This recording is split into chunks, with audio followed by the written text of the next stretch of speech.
Welcome class back to Chapter 6, Positioning Objects with CSS and Tables. This video will cover our fourth lesson, Create a Table.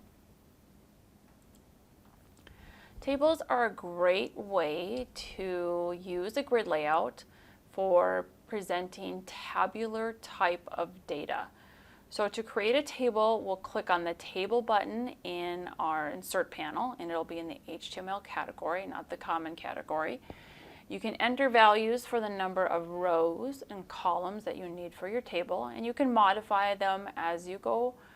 So no worries if you don't have the exact number of rows and columns. And then you can also modify the rest of the table properties by assigning CSS.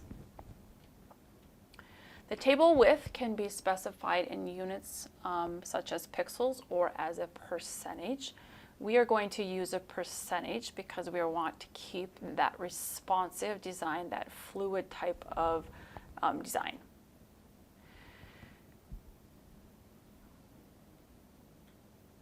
So to align a table on a page or within a CSS layout block, use the float property in the layout category.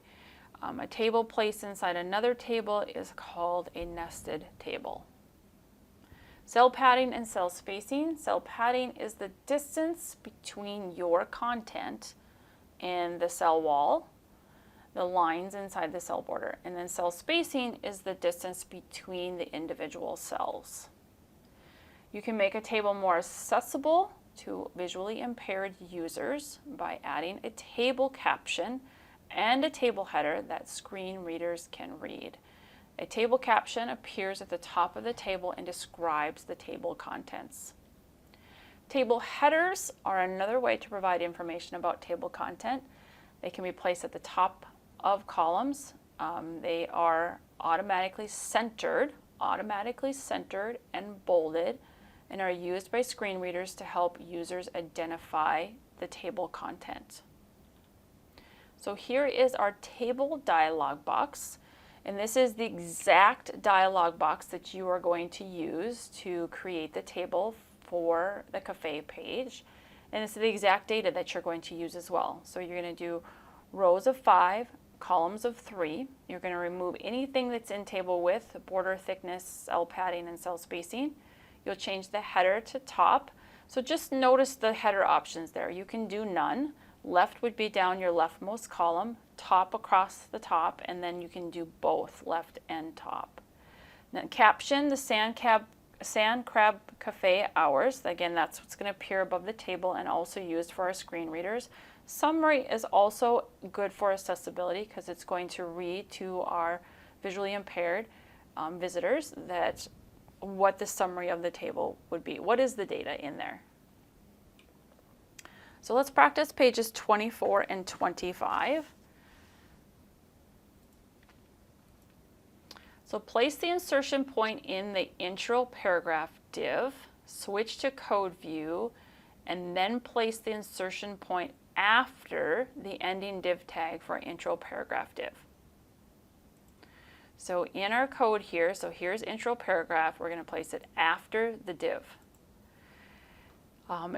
And then we're going to use a new div, and we're going to call it table div. So insert div, fluid, table underscore div. Okay, and then we're going to remove the placeholder text, and we're going to insert our table. So in the HTML category, we click on table. We are going to remove anything that is in these boxes. Okay, and then the caption is the Sand Crab Cafe hours. And then click OK. So 5 and 3, top, and the Sand Crab Cafe hours. Okay, we now have a table in our design view, and it looks really bad, right? And that's because it's collapsed because there's no content in any of these table cells yet. So we need to go ahead and fill those in. Okay, before we do that, we are going to set some table properties that will change the display of our table. So that is your page 25. So we're going to create a new CSS style, a global one, for the table tag, and then we'll use the layout category and our text category to set these properties. Let's go ahead and do that. We've got CSS Designer,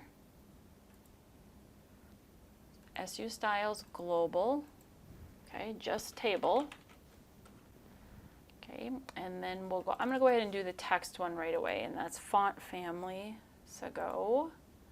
Then I'll go over to layout and do 80%. So again, responsive design there. Display a block. Margin left and right is going to be our auto.